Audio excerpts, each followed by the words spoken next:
किसी घने जंगल में एक नटखट बंदर रहता था। उसका नाम मोंटू था और वह अपनी शरारतों के लिए पूरे जंगल में मशहूर था।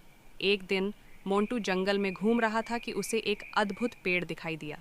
पेड़ पर रंग बिरंगे फल लगे हुए थे और उसकी छाल पर अजीबोगरीब चित्र बने हुए थे। मोंटू को उत्सुकता हुई और वह पेड़ के पास गया।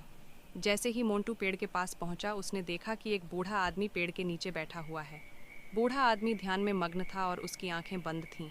मोंटू ने सोचा कि क्यों न इस बूढ़े आदमी के साथ थोड़ी शरारत की जाए।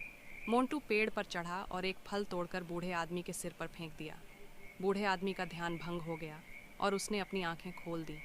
मोंटू पेड़ से नीचे उतरा और बूढ़े आदमी के सामने हाथ जोड़कर खड़ा हो गया। मुझे माफ़ कर दो बाबा, मोंटू बोला।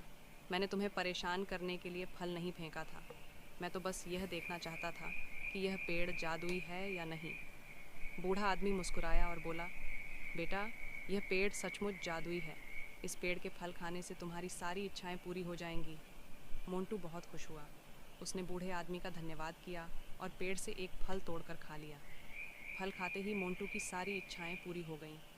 वह एक राजा बन गया, उसके पास बहुत सारा धन दौलत आ गया और वह एक सुंदर राजकुमारी से शादी कर ली। लेकिन मोंटू जल्द ही अपनी नई जिंदगी से ऊब गया।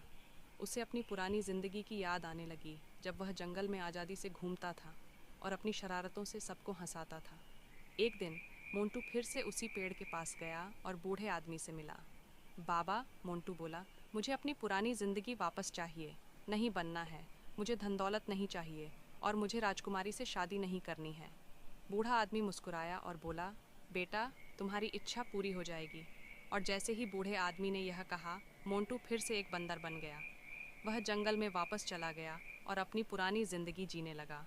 मोंटू ने इस घटना से एक सबक सीखा कि हमें कभी भी अपनी किस्मत से ज़्यादा नहीं मांगना चाहिए।